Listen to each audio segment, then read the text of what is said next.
नमस्कार दोस्तों, स्वागत है आप सभी का आपके अपने YouTube channel S1 coaching centre में। फ्रेंड्स, आज की वीडियो में हम लोग एक बार फिर से आरआरबी एनटीपीसी सीबीटी 1 में पूछे गए जीके के कुल 40 क्वेश्चंस का डिटेल सॉल्यूशन करने जा रहे हैं। बाकी शिफ्ट के वीडियो जिसने नहीं देखे वो ऊपर का आई बटन या फिर चैनल के प्लेलिस्ट में जाकर के देख सकते हैं। तो चलिए वीडियो स्टार्ट करते हैं और देखते हैं शिफ्ट का सबसे पहला क्वेश्चन क्या है कि झूठ पकड़ने वाले उपकरण को किस रूप में भी जाना जाता है। तो देखिए, इसे पॉलीग्राफ के रूप में जाना जाता है। देखिए, पॉलीग्राफ परीक्षण को लोकप्रिय रूप से झूठ पकड़ने वाले परीक्षण के रूप में जाना जाता है। यह एक ऐसी मशीन है जो किसी व्यक्ति के सवालों का जवाब देने पर उसकी शारीरिक प्रतिक्रियाओं को मापती है। पॉलीग्राफ परीक्षण किसी व्यक्ति की हृदय गति या रक्तचाप, श्वसन और त्वचा की चालकता को मापते हैं। परीक्षण का जो उद्देश्य है आमतौर पर यह साबित करना होता है कि किसी व्यक्ति ने अपराध किया है या फिर नहीं। उसके बाद जान लीजिए कि ये परीक्षण वास्तव में ईमानदारी की जांच नहीं कर सकते हैं। इसके बजाय यह परीक्षण किए गए व्यक्ति की प्रतिक्रियाओं पर पॉलीग्राफ ऑपरेटर के विश्लेषण पर निर्भर करता है, जो गलत हो सकता है। संयुक्त राज्य अमेरिका की अदालतें में पॉलीग्राफ साक्ष्य रूप से स्वीकार नहीं किया गया है। उसके बाद क्वेश्चन नंबर 2 यहाँ पे क्या है कि एशियाटिक सोसाइटी ऑफ बंगाल की स्थापना किस वर्ष हुआ था। तो ये हुआ था कब? ये हुआ था 1784 ईस्वी को। देखिए, ओरिएंटल अध्ययन को प्रोत्साहित करने के लिए एशियाटिक सोसाइटी ऑफ बंगाल की स्थापना जो है कब हुआ था? 15 जनवरी 1784 ईस्वी को सर विलियम जोन्स एवं ओरिएंटल 15 जनवरी 1784 को सर विलियम जोन्स, जो कि एक ओरिएंटलिस्ट, द्वारा किया गया था।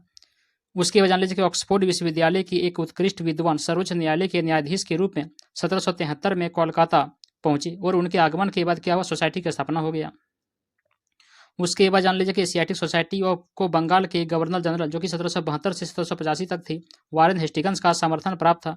हालांकि उन्होंने इसकी अध्यक्षता स्वीकार कर दिया था। उसके बाद क्वेश्चन नंबर 3 यहाँ पे क्या कि हमारा सौरमंडल किस आकाशगंगा का हिस्सा है। तो किसका हिस्सा है? देखिए, यहाँ पे मिल्की वे का हिस्सा हो जाएगा। देखिए, हमारा जो ग्रह है मंडल मिल्की वे आकाशगंगा के बाहरी सर्पिल में स्थित है। हमारे सौर मंडल में तारे, सूर्य और गुरुत्वाकर्षण के द्वारा उसे बंधी हर चीज शामिल है। जैसे कौन कौन सा ग्रह में? जैसे बुध हो गया, शुक्र हो गया, पृथ्वी, मंगल, बृहस्पति, शनि, अरुण, वरुण। बोना ग्रह में देखिए प्लूटो हो गया, दर्जनों चंद्रमा हो गया, लाखों क्षुद्र ग्रह, धूमकेतु और उल्कापिंड उपस्थित है।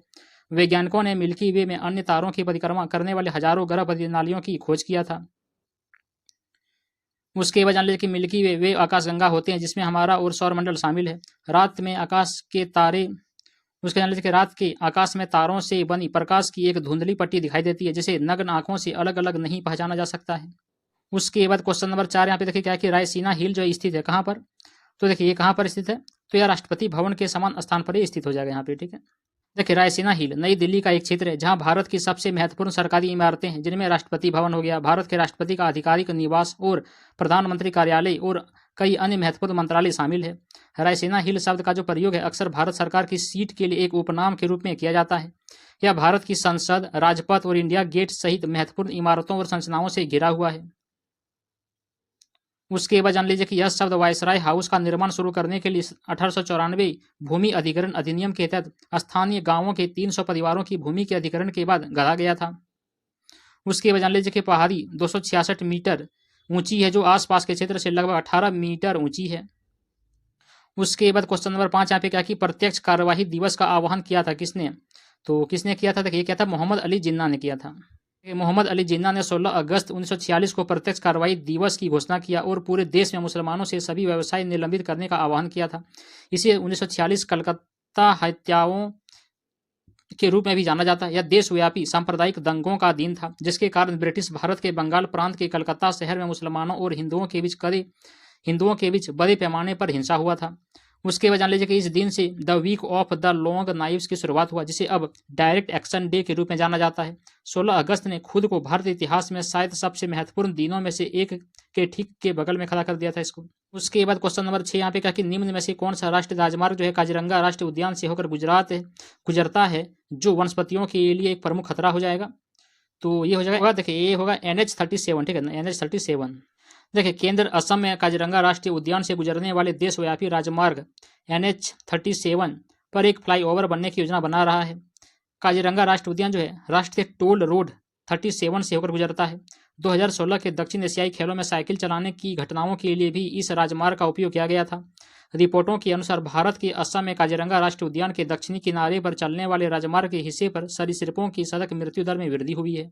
उसके बाद क्वेश्चन नंबर 7 यहाँ पे कहा कि टेलीफोन का आविष्कार हुआ था कब? तो कब हुआ था? ये हुआ था 1876 ईस्वी को। देखिए, अलेक्जेंडर ग्राहम बेल को 1876 में टेलीफोन की खोज के लिए पहला अमेरिकी पेटेंट प्रदान किया गया था।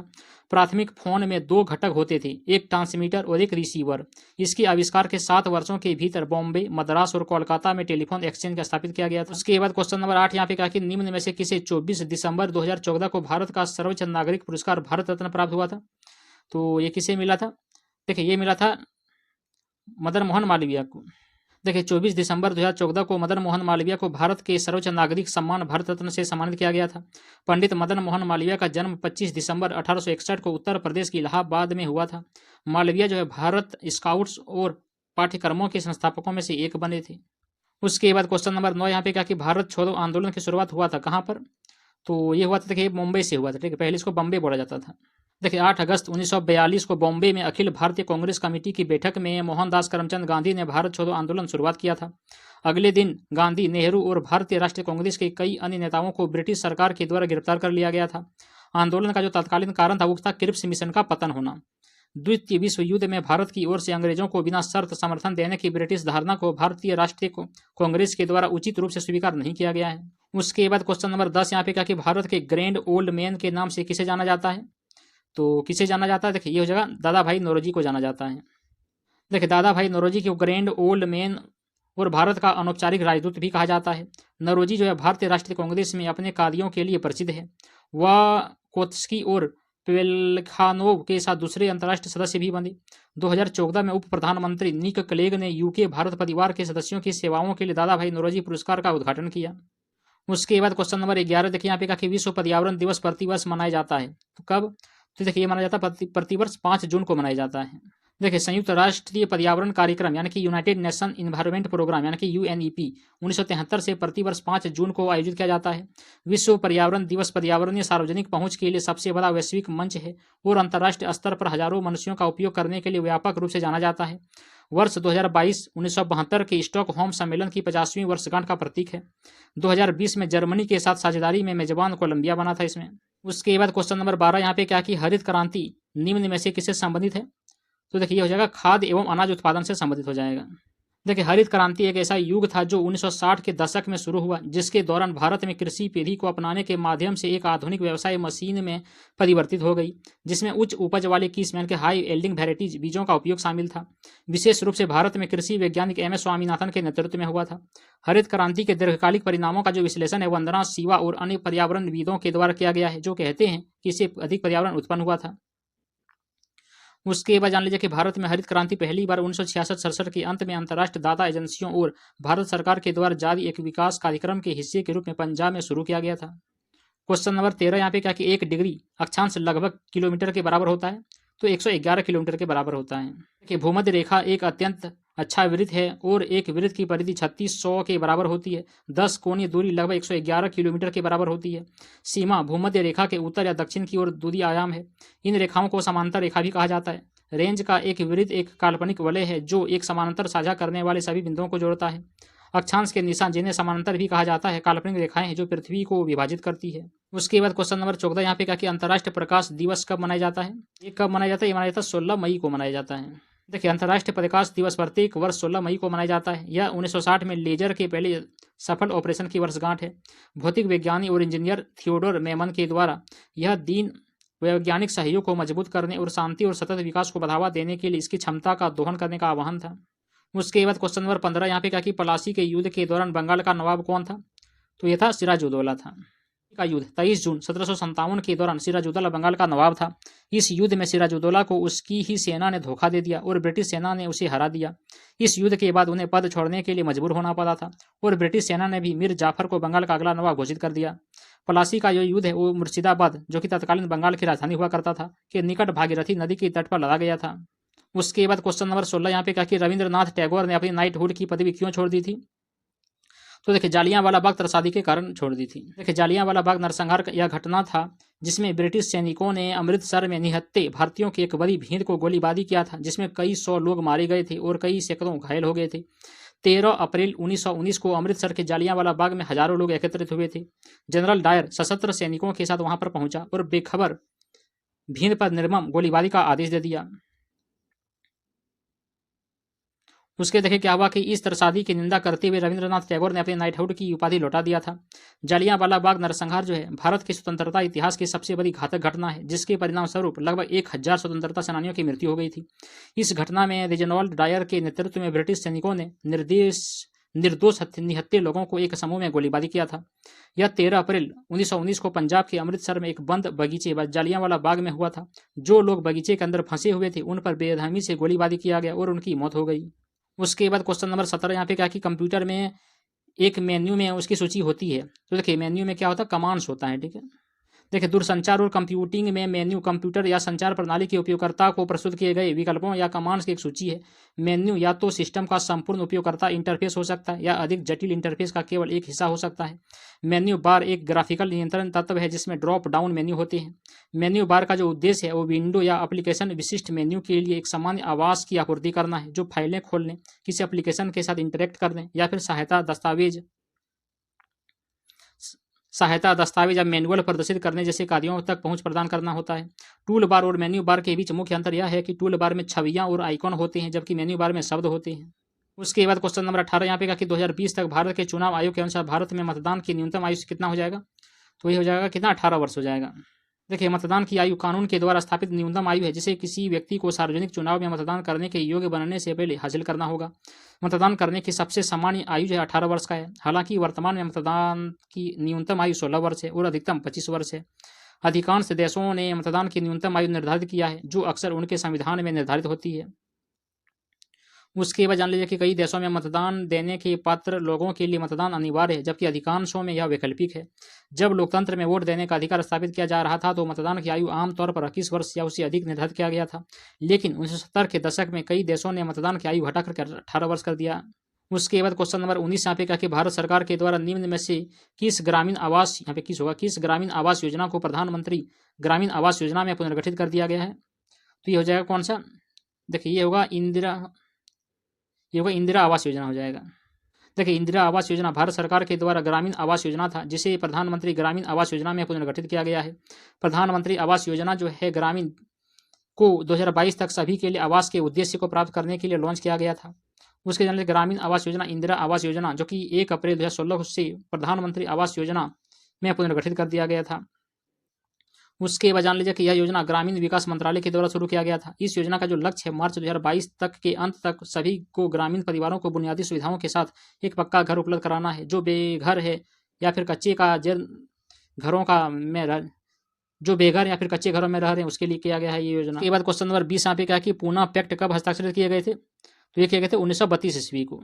देखिए 24 सितंबर 1932 को पुणे की यरवदा सेंट्रल जेल में महात्मा गांधी और डॉक्टर BR अम्बेडकर के बीच पूना पैक्ट पर मुहर लगाई गई थी। गांधी जी दलित वर्गों के लिए अलग निर्वाचन क्षेत्र देने के लिए ब्रिटिश सरकार के फैसले के खिलाफ उपवास कर रहे थे। इस समझौते से अनशन समाप्त हो गया। पूना में हस्ताक्षरित समझौता 4 अगस्त 1932 के सांप्रदायिक पुरस्कार के परिणाम स्वरूप हुआ।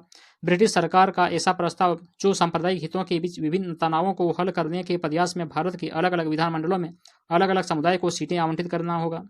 उसके बाद जान लीजिए कि दलित नेताओं विशेषकर भीमराव अम्बेडकर ने इस प्रस्ताव का समर्थन किया। उसका मानना था कि इससे दलितों को अपने हितों के आगे बढ़ने में मदद मिलेगा। उसके बाद क्वेश्चन नंबर 21 यहाँ पे क्या कि गुप्त साम्राज्य के निम्न में से कौन सा राजा एक अच्छा वीणा वादक भी था। तो ये हो जाएगा समुद्रगुप्त।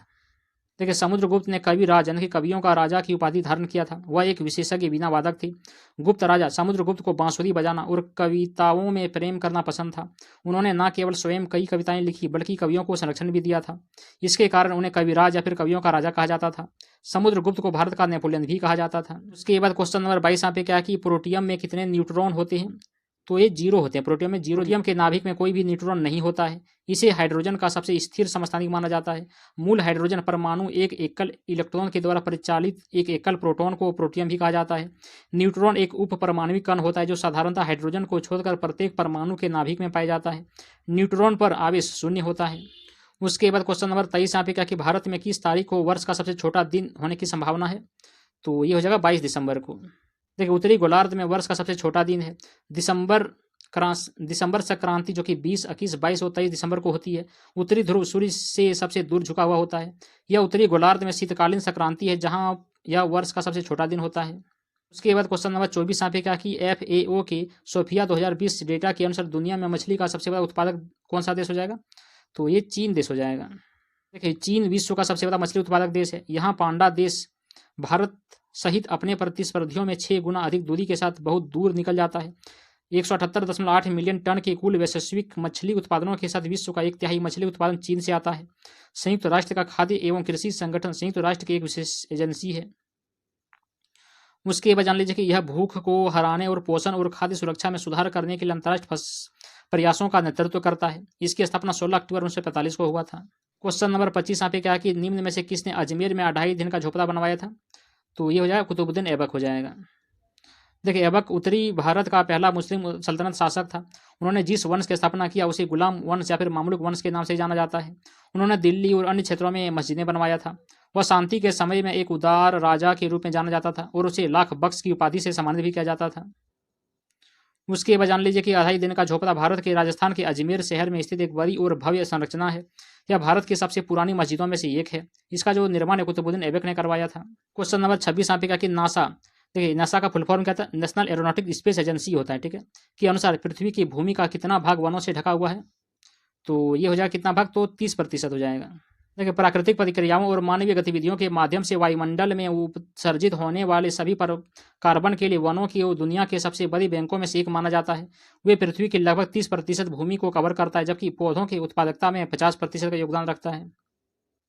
उसके बाद जान लीजिए कि भूमि पर संग्रहित कार्बन का लगभग 45% भाग जंगलों से बंधा हुआ है। वैज्ञानिकों का अनुमान है कि मनुष्य जीवाश्म ईंधन जलाने और परिदृश्य बदलने से हर साल लगभग 9 अरब टन कार्बन उत्सर्जित करते हैं। लगभग 4 अरब टन वायुमंडल में समा जाता है और 2 अरब टन समुद्र में घुल जाता है। अंतिम 3 बिलियन भूमि पर पारस्परिक तंत्र में चले जाते हैं, लेकिन वास्तविक में ये सिंक कहाँ स्थित है, यह अभी तक खुला प्रश्न बना हुआ है। क्वेश्चन नंबर 27 यहाँ पे क्या कि ईवीएम का पूर्ण रूप बताना है, ठीक है। तो देखिए क्या हो जाएगा? इलेक्ट्रॉनिक वोटिंग मशीन हो जाएगा, ठीक है, electronic voting machine. EVM electronic voting machine है। स्वतंत्र और निष्पक्ष चुनाव कराने के लिए इलेक्ट्रॉनिक वोटिंग मशीन पेश किया गया था। ईवीएम को पहली बार 1998 में और 2001 के बीच भारतीय चुनावों में पेश किया गया था। हाल ही में 2017 में 5 भारतीय राज्यों में हुई राज्य चुनाव में इसका उपयोग किया गया था। प्रौद्योगिकी ने स्थानीय, राज्य और आम चुनावों में कागजी मतपत्रों को समाप्त कर दिया है। उसके बाद जान लीजिए कि यह तकनीकी प्रगति के साथ सुचारू चुनाव का समर्थन करता है। भारतीय आबादी के हिसाब से ईवीएम चुनावी गड़बड़ियों से बचने का एक बेहतरीन तरीका है। क्वेश्चन नंबर 28 यहाँ पे क्या कि निम्न में से किस वर्ष में भारत सरकार ने प्राथमिक शिक्षा के लिए पोषण सहायता का राष्ट्रीय कार्यक्रम शुरू किया गया है? तो ये किया गया था कब? तो 1995 ईस्वी को किया गया था। देखिए, भारत सरकार ने 15 अगस्त 1995 को प्राथमिक शिक्षा के लिए राष्ट्रीय पोषण सहायता कार्यक्रम शुरू किया था। योजना का जो उद्देश्य है प्राथमिक विद्यालय के बच्चों की पोषण स्थिति में सुधार करके प्राथमिक शिक्षा की प्रभावशीलता में सुधार करने में मदद करना है। प्रारंभ में यह योजना सरकारी सहायता प्राप्त और स्थानीय निकाय संचालित स्कूलों की कक्षा 1 से 5 तक के छात्रों को भोजन उपलब्ध कराने के लिए देश के 2408 ब्लॉकों में लागू किया गया था। 1997-98 तक यह योजना पूरे भारत में लागू हो चुका था। उसके बाद जान लीजिए कि इस कार्यक्रम के तहत कक्षा 1 से 5 तक नामांकित सभी छात्रों को 300 कैलोरी और 12 ग्राम प्रोटीन वाला पक्का हुआ मध्यम भोजन उपलब्ध कराया जाता है। क्वेश्चन नंबर 29 यहाँ पे क्या कि सचिन तेंदुलकर ने अंतर्राष्ट्रीय क्रिकेट में अपना 100वां शतक किस टीम के खिलाफ बनाया था? तो ये बनाया था बांग्लादेश टीम के खिलाफ। देखिए, सचिन तेंदुलकर ने 2012 में बांग्लादेश के खिलाफ एशिया कप में खेलते हुए 100 अंतर्राष्ट्रीय शतक बनाने वाले पहले क्रिकेटर बनकर रिकॉर्ड बनाया। यह उपलब्धि एशिया कप के दौरान बांग्लादेश के खिलाफ ढाका के शेर बंगला स्टेडियम में आई थी। सचिन तेंदुलकर क्रिकेट जगत में 100 शतक लगाने वाले पहले सरल क्रिकेटर बन गए। उसके बाद क्वेश्चन नंबर 30 यहाँ पे कि अटल नवीकरण और शहरी परिवर्तन मिशन किससे संबंधित हो जाएगा? तो ये हो जाएगा देखिए ये होगा शहरी आजीविका मिशन से संबंधित होगा। किससे? तो बुनियादी नागरिक सुविधाओं से। देखिए, कायाकल्प और शहरी परिवर्तन के लिए अटल मिशन यानी कि अमृत पहल केंद्रित राष्ट्रीय जल मिशन है। इससे जून 2015 में लॉन्च किया गया था। इसका जो उद्देश्य 500 शहरों में नल जल कनेक्शन और सीवर कनेक्शन प्रदान करके नागरिकों को जीवन यापन में आसानी प्रदान करना है। उसके बाद जान लीजिए कि अमृत बुनियादी नागरिक सुविधाओं के अंतर्गत आता है। बुनियादी सुविधाओं के दायरे में सुरक्षित पेयजल, स्वच्छता, आवास, गांव के लिए हर मौसम में खुली रहने वाली सड़क, विद्युतीकरण, ईंधन, कनेक्टिविटी, स्वास्थ्य देखभाल केंद्र, स्कूल, खेल का मैदान और मनोरंजक सुविधाएं और बहुत कुछ शामिल है इसमें। क्वेश्चन नंबर 31 यहाँ पे कि नवंबर 2020 तक नीति आयोग के उपाध्यक्ष कौन थे? तो ये हो जाएगा राजीव कुमार थे। देखिए, राजीव कुमार एक भारतीय अर्थशास्त्री हैं जिन्हें नीति आयोग के दूसरे उपाध्यक्ष के रूप में कार्य किया था। वह 2017 से 20 तक नीति आयोग के उपाध्यक्ष थे। वह पुणे के Gokhale institute of politics and economics के चांसलर के रूप में भी कार्य किया है। उसके बाद जान लीजिए कि नीति आयोग खुद को आवश्यक ज्ञान और कौशल के साथ एक अत्याधुनिक संसाधन केंद्र के रूप में विकसित कर रहा है। इससे यह तेजी से कार्य करने, अनुसंधान और नवाचार को बढ़ावा देने, सरकार के लिए एक राजनीतिक नीति दृष्टि प्रदान करने और आकस्मिक मुद्दों से निपटने में सक्षम होगा। क्वेश्चन नंबर 32 यहाँ पे क्या कि माइक्रोसॉफ्ट एक्सेल में एक वर्क बुक का एक संग्रह है। किसका? इसका हो जाएगा, ये होगा वर्कशीट का हो जाएगा। देखिए, एक वर्कशीट जिसे स्प्रेडशीट के रूप में भी जाना जाता है में एक सेल होते हैं जिसमें आप डेटा दर्ज कर सकते हैं और गणना कर सकते हैं। सेल कॉलम और रो में व्यवस्थित होते हैं। यह वह कामकाजी सतह है जिसके साथ आप डेटा दर्ज करने के लिए उपयोग करते हैं। प्रत्येक वर्कशीट में यहाँ पे देखिए इतना रो और इतना कॉलम होते हैं और यह एक विशाल तालिका के रूप में कार्य करती है जो आपको जानकारी व्यवस्थित करने में अनुमति देता है। उसके बाद क्वेश्चन नंबर 33 यहाँ पे क्या है, इकोलॉजी शब्द किसने कहा था? तो ये अर्नेस्ट हैकेल ने कहा था। देखिए, इकोलॉजी शब्द जर्मन प्राणीशास्त्री अर्नेस्ट हैकेल के द्वारा कहा गया था। वह एक विकासवादी थे जो डार्विनवाद के प्रबल समर्थक थे और जिन्होंने मानव के विकासवादी वंश के बारे में नई धारणाएं प्रस्तावित किया था। पर्यावरण की अवधारणाओं में अन्य जीव और भौतिक परिवेश दोनों शामिल हैं। इसमें एक आबादी के भीतर और अलग अलग आबादी के व्यक्तियों के बीच संबंध शामिल है। उसके जान लीजिए कि व्यक्तियों के बीच, आबादी के बीच और जीवों और उनके पर्यावरण के बीच की ये अंतःक्रियाएं पारिस्थितिक तंत्र या फिर पारिस्थितिकी तंत्र का निर्माण करती है। पारिस्थितिकी को अलग अलग प्रकार से परिभाषित किया गया है। जीवों के, उनके पर्यावरण और एक दूसरे के साथ अंतरस्पर्धों का अध्ययन, प्रकृति की अर्थव्यवस्थाओं और पारिस्थितिकी तंत्र का जीव विज्ञान, ये सब हो जाएगा। इसके बाद क्वेश्चन नंबर 34 यहाँ पे कहा कि थायरोक्सिन के संश्लेषण के लिए कौन सा तत्व आवश्यक हो जाएगा? तो ये आयोडीन हो जाएगा। देखिए, आयोडीन जो है थायराइड ग्रंथि के लिए एक आवश्यक और सीमित सबस्ट्रेट है। यह थायरोक्सिन के संश्लेषण में मदद करता है। आयोडीन की कमी से हाइपोथायरॉयडिज्म, विकासात्मक मस्तिष्क विकार और गंडमाला हो सकता है। थायरोक्सिन थायराइड ग्रंथि के द्वारा स्रावित मुख्य हार्मोन है। थायराइड ग्रंथि दो प्रकार के हार्मोन उत्पन्न करता है, एक T3 और T4 होता है, जो कि थायरोक्सिन का काम होता है। आयोडीन हार्मोन थायरोक्सिन के संश्लेषण के लिए एक आवश्यक तत्व होता है। उसके बाद क्वेश्चन नंबर 35 यहाँ पे क्या कि हवा में निम्न में से कौन चांदी की वस्तुओं को काला कर देता है? यहाँ पे काला हो जाएगा, काला कर देता है, तो ये सल्फर हो जाएगा। देखिए, चांदी की वस्तुएं कुछ समय तक हवा के संपर्क में रहने पर काली हो जाती है। जब चांदी की वस्तुएं हवा के संपर्क में आती है तो चांदी वायुमंडल की में मौजूद सल्फर के साथ प्रतिक्रिया करती है और सतह पर सिल्वर सल्फाइड की एक काली परत बना लेती है। ऐसा इसीलिए है क्योंकि चांदी धातु वायुमंडल में मौजूद सल्फर के साथ प्रतिक्रिया करती है और सिल्वर सल्फाइड बना लेती है। उसके बाद जान लीजिए कि इस प्रकार चांदी की वस्तुओं की सतह पर सिल्वर सल्फाइड की एक परत बन जाती है जिसके कारण वे फीकी और काली दिखाई देती है। इस घटना को संक्षारण कहा जाता है। विशेषकर चांदी के लिए इसे चांदी का धूमिल होना कहा जाता है। उसके बाद क्वेश्चन नंबर 36 यहाँ पे क्या कि यूनेस्को का मुख्यालय कहाँ पर स्थित है? तो ये हो जाएगा कहाँ पर? तो पेरिस में हो जाएगा। राष्ट्र की शैक्षणिक, नैदानिक और सांस्कृतिक कंपनी यूनेस्को का मुख्यालय पेरिस, जो कि फ्रांस में स्थित है। यह स्कूली शिक्षा, तकनीकी जानकारी और उपसंस्कृति में वैश्विक सहयोग को बढ़ावा देने में योगदान देता है। यूनेस्को नई दिल्ली कार्यालय एशिया में संगठन का पहला विकेंद्रीकृत कार्यालय 1948 में स्थापित किया गया था। उसके बाद जान लीजिए कि इरिना बोकोवा एक बल्गेरियाई बेबी किशर है जिन्हें 2009 से 2017 तक यूनेस्को के निदेशक लोकपति के रूप में नियुक्त किया गया था। क्वेश्चन नंबर 37 यहाँ पे कहा कि निम्न में से किसे भारत में स्थानीय स्वशासन का जनक कहा जाता है? तो लॉर्ड रिपन को कहा जाता है। देखिए, लॉर्ड रिपन जो कि 1880 से 1884 तक भारत के वायसराय रहे, उन्होंने 1882 में स्थानीय स्वशासन का शुरुआत किया था। यह किसी अधिनियम के द्वारा अधिनियमित नहीं किया गया था। यह 1882 में पारित एक प्रस्ताव था। स्थानीय स्वशासन की योजना उन नगर पालिका संस्थानों का विकास करेगा जो ब्रिटिश क्राउन के सीधे नियंत्रण में थे। उसके बाद जान लीजिए कि स्थानीय स्वशासन का जो अर्थ है कि कस्बों, गांवों और ग्रामीण बस्तियों के निवास अपने घर में मेजबान है। लोग स्थानीय परिषदों और उनके प्रमुखों को चुनते हैं जो उन्हें सबसे महत्वपूर्ण मुद्दों को हल करने के लिए अधिकृत करते हैं। क्वेश्चन नंबर 38 यहाँ पे क्या कि अस्पतालों से निकलने वाले जैविक कचरे के निपटान की सर्वोत्तम विधि क्या होगा? तो भस्मीकरण कहलाएगा वो। देखिए, अस्पतालों से निकलने वाले जैविक कचरे के निपटान की सर्वोत्तम विधि भस्मीकरण है। भस्मीकरण एक अपशिष्ट उपचार प्रक्रिया है जिसमें अपशिष्ट पदार्थों में निहित पदार्थों का दहन शामिल होता है। अपशिष्ट भस्मीकरण के लिए औद्योगिक संयंत्र को आमतौर पर अपशिष्ट से ऊर्जा सुविधाओं के रूप में जाना जाता है। भस्मीकरण और अन्य उच्च तापमान वाले अपशिष्ट उपचार प्रणालियों को थर्मल उपचार के रूप में वर्णित किया गया है। उसके बाद जान लीजिए कि अपशिष्ट पदार्थों को जलाने से अपशिष्ट राख, ग्रिप, गैस और उष्मा में परिवर्तित हो जाता है। राख ज्यादातर अपशिष्ट के अकार्बनिक घटकों से बनती है और ग्रिप गैस द्वारा ले जाए गए ठोस गांठों या कणों के रूप में ले सकती है। ग्रिप गैसों को वायुमंडल में फैलाने से पहले गैस और कणीय प्रदूषकों को साफ करना चाहिए। फिर क्या होगा कि कुछ मामलों में भस्मीकरण से उत्पन्न उष्मा का जो उपयोग है विद्युत शक्ति उत्पन्न करने के लिए किया जा सकता है। उसके बाद क्वेश्चन नंबर 39 यहाँ पे कहा कि अंतरिक्ष की यात्रा करने वाले पहले भारतीय कौन थे? तो राकेश शर्मा थे। राकेश शर्मा का जन्म 13 जनवरी 1949 को पटियाला, पंजाब राज्य, भारत के एक भारतीय सैन्य पायलट और अंतरिक्ष यात्री हैं। वह अंतरिक्ष में जाने वाले पहले भारतीय नागरिक थे। 1970 में शर्मा पायलट के रूप में भारतीय वायुसेना में शामिल हुए। उन्होंने 1971 के बांग्लादेश युद्ध में MiG-21 लड़ाकू विमान उड़ाया था। उसके बाद इस शिफ्ट का आखिरी क्वेश्चन नंबर 40 यहाँ पे क्या कि निम्न में से कौन सी पुस्तक विष्णु शर्मा के द्वारा लिखा गया था? तो ये कौन जगह, तो ये देखिए वो पंचतंत्र हो जाएगा। देखिए विष्णु शर्मा पंचतंत्र कथा संग्रह के लेखक हैं। विष्णु शर्मा एक भारतीय विद्वान थे। पंचतंत्र परस्पर संबंधित पशु दंत कथाओं के प्राचीन भारतीय संग्रह को संदर्भित करता है और मूल रूप से संस्कृत भाषा में लिखा गया था। यह लगभग 200 ईसा पूर्व लिखा गया था और यह सबसे पुराने जीवित ग्रंथों में से एक है।